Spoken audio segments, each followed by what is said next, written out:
Welcome to the Wild West Tales, where every scar tells a story.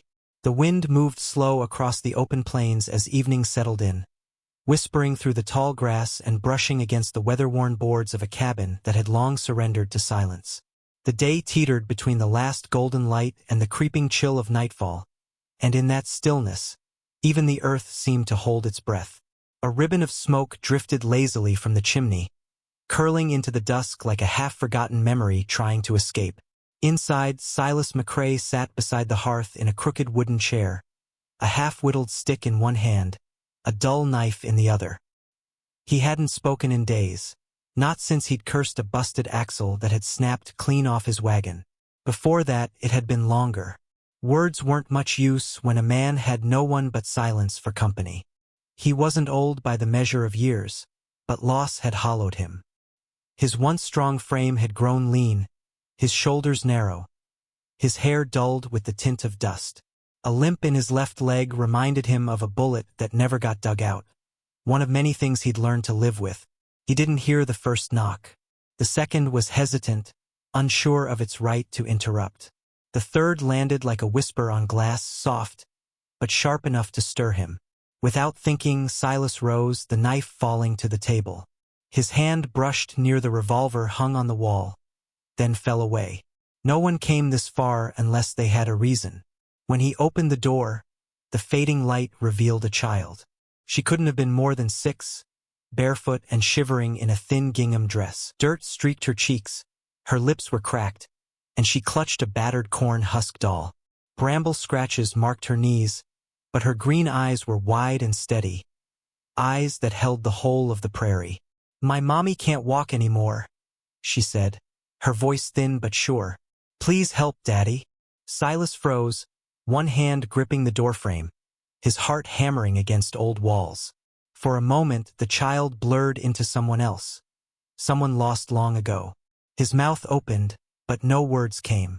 "I'm not," he began, but the girl had already turned and started walking. And after a single second longer than a man should take, Silas grabbed his coat, stepped into his boots, and followed. They moved through thinning woods and across dry creek beds, brush catching at their clothes. The girl led without a word, walking as though she belonged to the land. When Silas tried to speak, "What's your name? Is she bleeding?" the questions came out stiff, unnatural after so long in silence. And so he followed quietly as the sky deepened, stars blinking awake with each of her steps. At last, they crested a low ridge and came upon a haphazard shelter of broken branches and low shrubs. Half shelter, half prayer. A woman lay within it, pale, fevered, curled on her side with a twisted leg and one hand weakly stretched toward the earth. Silas knelt beside her, the old pain in his hip flaring. He said nothing as he checked her pulse. Alive but barely, feverish, dehydrated, close to the edge. Her eyes fluttered open, deep brown, unreadable. "Don't leave us," she whispered, her voice cracked. "Please don't leave us here." He looked over at the girl, who now knelt beside her mother, gently stroking her hair. "I ain't your—" He tried again but gave up. Names didn't matter now. Survival did. Silas stood, looped his arms beneath the woman's shoulders and knees, and lifted her. She was shockingly light. The girl rose without a word and followed close behind as he limped the long way back, his legs screaming, his breath ragged. By the time they reached the cabin, his shirt clung with sweat and his limbs trembled from the strain. The girl darted inside and cleared the table on her own. Silas laid the woman down, then stoked the fire, feeding it until warmth filled the space like a long-held breath finally released. He fetched water, boiled it, found a jar of salve and clean rags. When he returned, the woman's eyes met his. She wasn't fully awake, but enough to see the care in his touch. "You know how to fix people," she murmured. "I used to," he replied softly, more to himself than her. The girl curled beside the hearth, hugging her doll. Silas watched her for a long moment, then turned back to her mother. "You got a name?" he asked. Her lips moved. "Evelyn Cartwright." The name struck him like a blow. He'd known that name once, Cartwright's from Bitter Hollow. Dangerous folk. There'd been a fire, a murder. He'd once dragged Jedediah Cartwright to jail, Bible still in hand after nearly beating a man to death with it. He eyed her cautiously now. Cartwright? He repeated, but she had drifted back into unconsciousness. He sat heavily in the rocking chair, the wood groaning beneath him. Outside, the wind picked up, howling low across the plains. Somewhere distant, a wolf cried out. The girl came to him quietly and leaned her head against his knee. He stiffened but didn't pull away. "My name's June," she whispered. "Mommy said you're a good man." He stared into the fire, throat tightening. Good man. He hadn't felt like one in years. He felt like a shadow. "Go on and sleep, June," he said without looking at her. She didn't answer, just curled at his feet with her doll against her chest. Evelyn stirred once in her sleep, murmured something, then settled again. Silas stayed awake long into the night, past the dimming firelight, past the cooling kettle. He watched the small chest of the girl rise and fall. He listened to Evelyn's breathing grow steadier. He watched the shadows twist across the walls like ghosts come to life. And when the first hues of dawn painted the horizon in pale lavender and blue, Silas McCrae, former sheriff, grieving father, living ghost, closed his eyes and whispered his first prayer in years. He didn't ask for forgiveness. He asked only for the strength to try. Morning broke soft and slow. The fire had burned to glowing coals, and the sun spilled across the cabin floor in lazy streaks, catching motes of dust as they danced in the hush. Silas stood at the stove, quietly ladling oatmeal into 2 tin bowls. A third sat untouched, the spoon resting gently across its rim. Silas placed a bowl before the little girl, who now sat cross-legged on a patched blanket, blinking sleep from her eyes. June murmured a soft thank you without looking up, her fingers closing around the spoon with the urgency of someone who hadn't eaten in days. Her cheeks puffed with each hurried bite, chewing not for taste but survival. Silas watched from across the room, arms folded, jaw tight. There was something in the way she ate that stirred memories he'd long buried, hunger that went deeper than the stomach. He recognized that kind of hunger, the kind that shows up after the world falls quiet, when you haven't yet realized what part of it has died forever. From the bed came a soft sound. Evelyn shifted and groaned faintly, her face turning into the pillow. She blinked awake and winced trying to sit. Silas stepped over silently, easing a hand behind her back to help. He was careful, slow, eyes avoiding hers. "You've got a fever," he muttered, "and your ankle's still angry. You'll want to stay off it." She nodded, dazed, her voice raw. "You could have left us." "Could have," he said simply. "But you didn't." He said nothing in return, just handed her the untouched bowl and retreated to his corner, where old tools and rusted traps leaned against the wall like reminders of better intentions. He picked up his carving knife and resumed working on yesterday's stick, though his hands moved without purpose.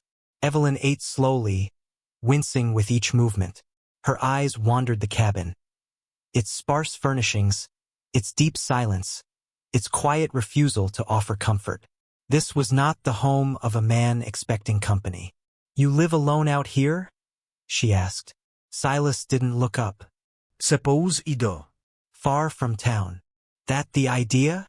You don't talk much, do you?"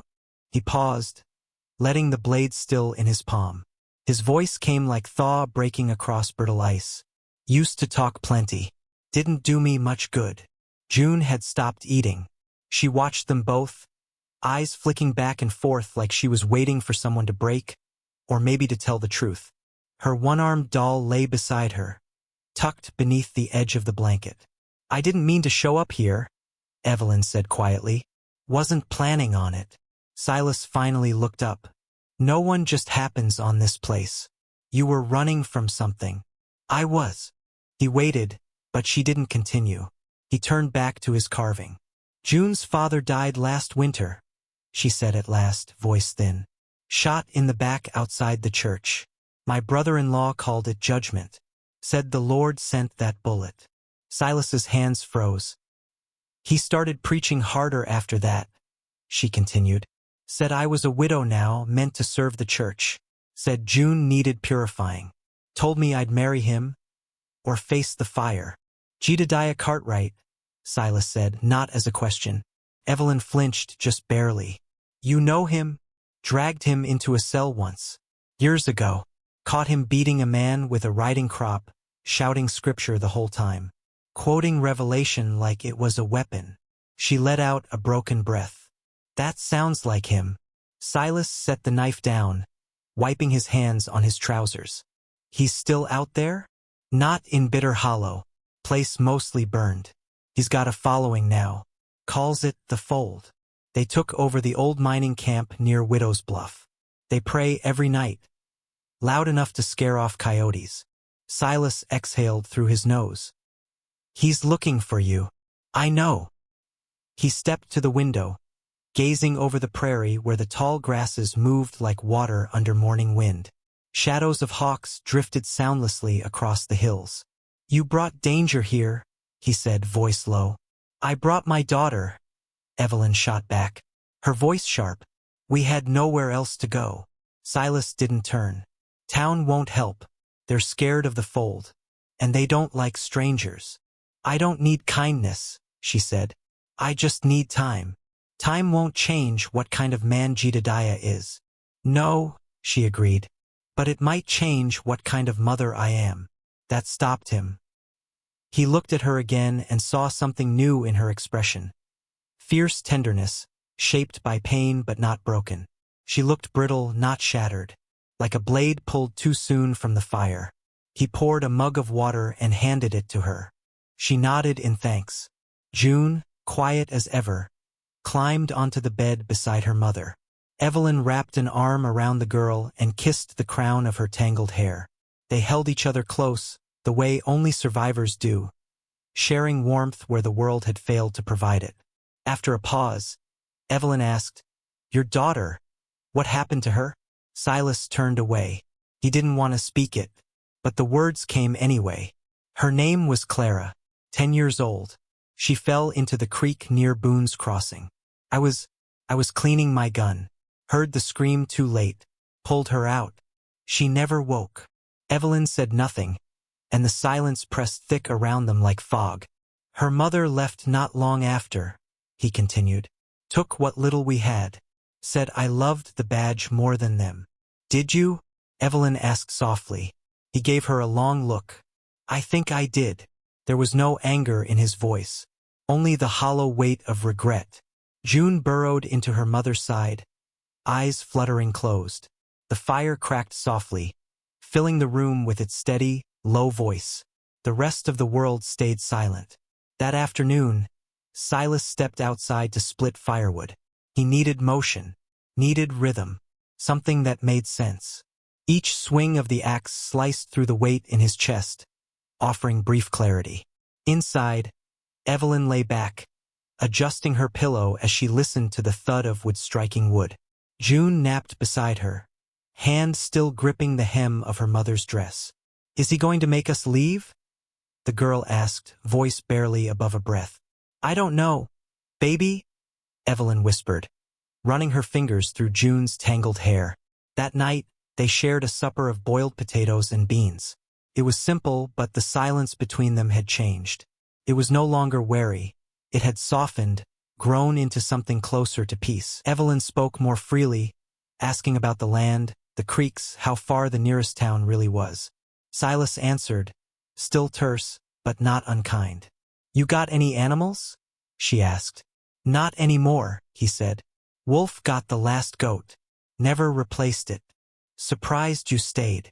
I didn't come to start over, he said. Just came to stop. Evelyn let out a breath of a laugh, something faint and real. Then June, suddenly sure of herself, piped up. You should get a dog. Silas looked at her. Why's that? So you're not so lonely. He didn't respond. He didn't need to. The fire between them flickered low and warm, and in its gentle glow, something began to stitch itself back together. Later that night, with June asleep and Evelyn dozing again, Silas sat alone on the porch, holding the carving in his hands. It had become a bird, wings not quite open, not quite closed. He didn't know why he'd carved it. Maybe because of the little girl who called him Daddy. Maybe because of Evelyn and the quiet resolve in her voice. Maybe because of the feeling growing in his chest, a sense that something wasn't done yet.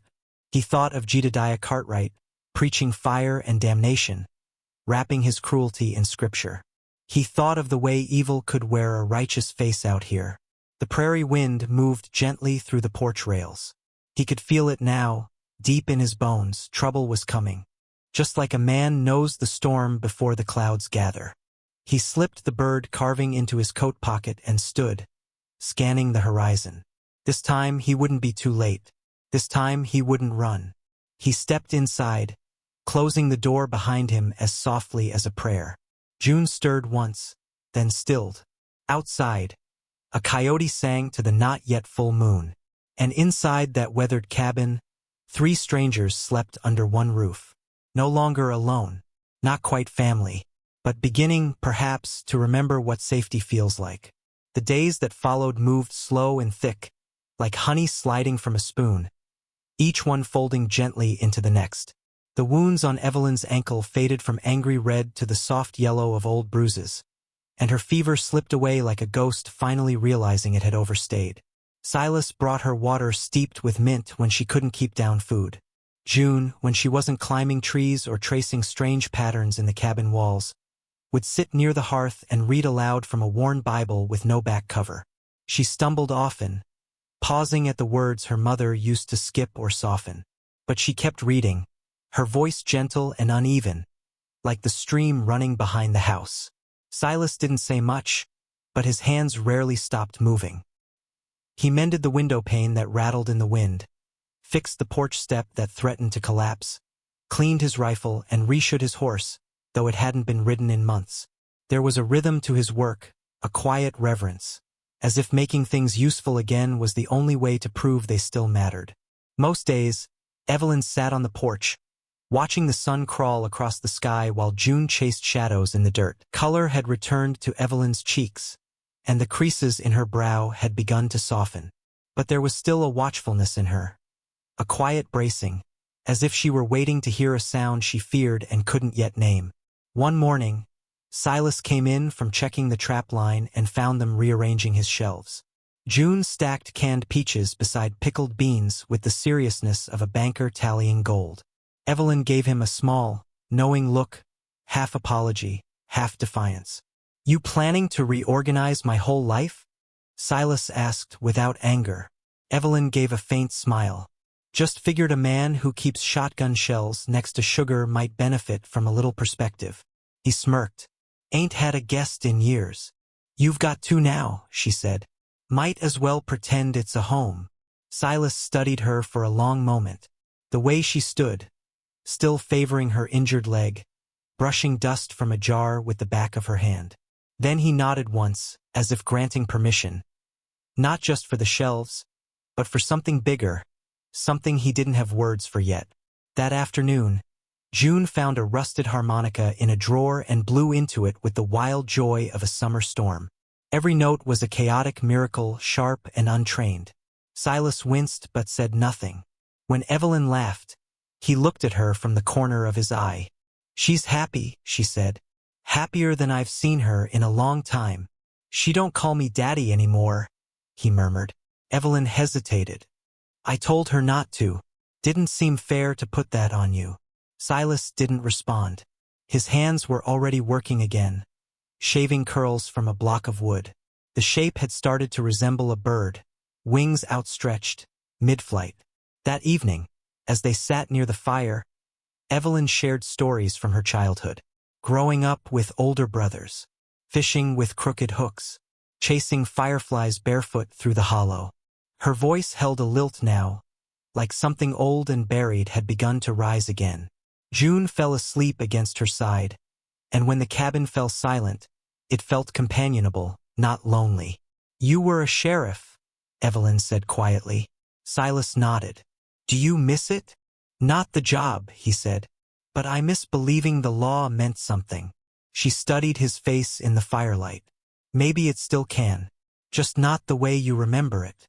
He didn't speak again that night, but his hand, resting near hers on the wooden floor, drifted just a little closer. 2 days later, the calm broke. Silas had gone into town, his first time leaving the cabin since they'd arrived. He needed flour and oil. He didn't say it, but the weight of leaving them behind settled in his chest like a stone in a river. The general store was quiet, the morning slow, dust hanging in sunbeams like ghosts. He was halfway through counting coins when he heard the name. Jedediah Cartwright, a trapper by the grain sacks, spoke low. Came through 2 days ago, asked after a woman and child. Rode in with 3 men. One had a scar across his cheek like a torn page. Silas froze. His hand tightened slowly around the flour sack. They headed north. The trapper went on. Said they were hunting sin, whatever that means. The storekeeper, old Marty Dunn, glanced over. You know them Cartwrights, McCrae? Silas's voice was cold and even. I know what they call justice, and it's nothing you'd want near your kin. He left without buying a thing. The ride home was harder than it should have been. Dust kicked up in thick curtains. His knee screamed with every jolt. But his mind was clear, sharp as the blade tucked in his boot. If Jedediah was tracking Evelyn, then time was no longer on their side. At the cabin, Evelyn met him on the porch. One look at his face, and relief turned to alarm. What happened? They're coming. Her shoulders squared. Jed. Silas nodded. 3 men. Maybe more. Armed. Devout. She closed her eyes. He'll kill you. Maybe, he said. But he won't touch the girl. They didn't speak much after that. There was no time for talk. Silas showed her the hatch beneath the floorboards. A root cellar reinforced with timber and lined now with blankets, a canteen, and a knife. June didn't understand why she had to practice being silent. But she did it. Wide-eyed. Obedient. That night, Evelyn stood in the doorway, watching Silas sharpen his rifle blade and pack cartridges into a worn leather belt. Firelight danced across the walls, casting long shadows behind him. You don't have to do this, she said. He looked up. I do. Why? Silas straightened, met her eyes. Because when a little girl calls you daddy, you ought to be someone worth saying it to. Evelyn stepped close, laid a hand against his chest, just above the heart. You already are. He caught her fingers in his, held them for a quiet second, then let go. They slept in fragments that night, ears tuned to every branch snap, every breath in the dark. At dawn, the prairie turned gold again. But this time it didn't feel peaceful. It only lit the shape of what was coming. Silas stood on the porch, rifle slung, revolver at his side. The wooden bird tucked into his coat pocket like a quiet vow. Evelyn crouched with June in the cellar, whispering stories to calm her daughter's shaking hands. The riders didn't come that day, or the next. Time stretched thin, each hour a drawn bowstring. Silas kept watch from the roof, eyes on the tree-lean, patience forged not in comfort, but in the slow erosion of hope. On the 3rd day, just as the sun began its retreat westward, June ran in with a flower, petals like tiny suns. I found it near the creek, she said. It looked like you. Evelyn smiled, kissed her daughter's forehead, but her eyes drifted toward the hills. Silas saw them too, a figure, then 2 more, moving slow between the trees. He stepped down from the roof, quiet, measured, loaded each chamber of his revolver with hands that didn't shake. They're here, he said. Evelyn didn't cry. She simply pulled June into her arms and lowered them both into the cellar. You come back to us, she whispered. I will. As he closed the hatch, June called out softly, Be careful, Daddy. The word didn't break him. It made him whole. Silas McCrae stepped into the yard, the heat thick around him, the air still as held breath. Somewhere beyond the rise, hoofbeats were growing louder. Jedediah and his fold were coming. This wasn't about law. This was judgment, and Silas was ready to meet it. He stood at the edge of the porch, the boards creaking beneath his boots, his shadow long and steady over the land. The wind whispered across the plains, the same wind that had once brought a knock to his door. But this time, the man inside wasn't waiting to die. He was standing in death's path. The sun dipped low, casting the prairie in bruised gold and blood-tinged orange. From the cellar below the cabin, Evelyn held June tightly, one hand covering her daughter's mouth, the other clutched against her chest. Each heartbeat felt like a hammer against her ribs. She didn't cry, didn't shake. She simply waited, eyes closed, whispering a silent prayer to a god she no longer trusted. 3 riders emerged from the haze, horses lathered and snorting. At the center rode Jedediah Cartwright, tall and grim, black from hat to boots. His beard was streaked with white now, but his eyes, they burned with that same merciless fire. The fire of a man who believed he was justice. "Silas McCrae," Jedediah called, reining his horse to a crawl. "Still rotting out here like an old knife. Thought you'd drunk yourself into the dust by now." Silas didn't flinch. "Turn around."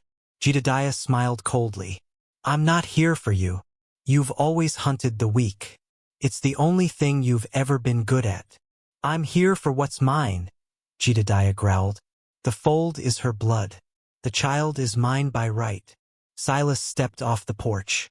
Between them lay dry, cracked ground. Nothing but dust, ghosts, and unfinished reckonings.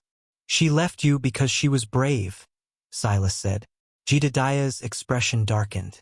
"She's sick with sin. And you're her sickness. I came to cleanse her." One of Jedediah's men shifted, hand twitching near his rifle. Another dismounted quietly, positioning for cover. Silas clocked every move without turning his head. "You're not taking them," Silas said. Jedediah sneered. "You willing to die for a woman that isn't yours?" "I'm not her husband," Silas replied. "But I reckon I might be the first man she's trusted in a long time." Jedediah gave a nod. His man with the scar moved to flank. "You made this hard," Jedediah said. "It could have been easy. I've lived too long with easy." The first gunshot cracked the stillness like lightning. Silas Dove rolled behind the trough and fired. The scarred man dropped, blood blooming from his chest. Horses shrieked, rearing in panic. Evelyn clutched June tighter in the cellar as the thunder of gunfire filled the air. Silas moved through pain, quick despite his limp. Another shot grazed a second rider. He tumbled from his horse with a cry. Jedediah roared, scripture forgotten, charging forward, gun raised. They met in the dust. 2 men carrying wounds too deep to name. They fired. Silas took a bullet to the side, sharp and searing. His own shot hit true, sinking deep into Jedediah's gut. The preacher staggered, pistol falling. He dropped to his knees, choking on blood and fury. "You think you saved her?" he coughed. "She saved herself," Silas rasped. "I just gave her room to breathe." Jedediah laughed once. A dry, bitter rattle, then collapsed into the dirt. Silas stayed still, his vision swimming. The world held quiet again. The cellar door creaked open. Evelyn ran to him, her dress streaked in dust, eyes wild with fear. "No, no, stay awake," she pleaded, pressing her hands to his bleeding side. He gave a faint smile. "Still bossy." She let out a choked laugh. "You stubborn, stupid, beautiful idiot." June knelt beside him, clutching his hand. "You said you'd come back," she whispered. "I did," he breathed. That evening, the sheriff rode in, drawn by the trail and the echo of justice long overdue. He found Silas pale but alive, propped against the porch. Evelyn sat beside him with a rifle across her lap, June curled up under her coat. The lawman surveyed the scene and gave a simple nod. "You did right, McCrae. All of it." They buried Jedediah and his men beneath a bent tree. No words, no headstones. The sheriff offered Evelyn a place in town. She shook her head. "We've got a home now." And she meant it. Weeks passed. The scar on Silas's side healed thick and jagged. Evelyn planted herbs by the steps. June painted the wooden bird Silas had carved, bright blue and gold. It sat on the sill, wings spread wide. On a quiet autumn evening, June handed Silas a tin box. Inside was a wooden star painted silver. scratched into the back. Dad. He didn't cry, just pulled her close, arms wrapped around her in a silence deeper than words. The kind of hug that said, "You're safe now. I won't let the dark have you again." That night, when the fire died low, Silas stepped outside alone. The prairie stretched before him, vast and quiet, sky scattered with stars. The wind was gentle, the land finally still. This place, once a hiding hole, had become something more. A home, not made from timber or stone, but from trust, from second chances, from the quiet courage of being needed again.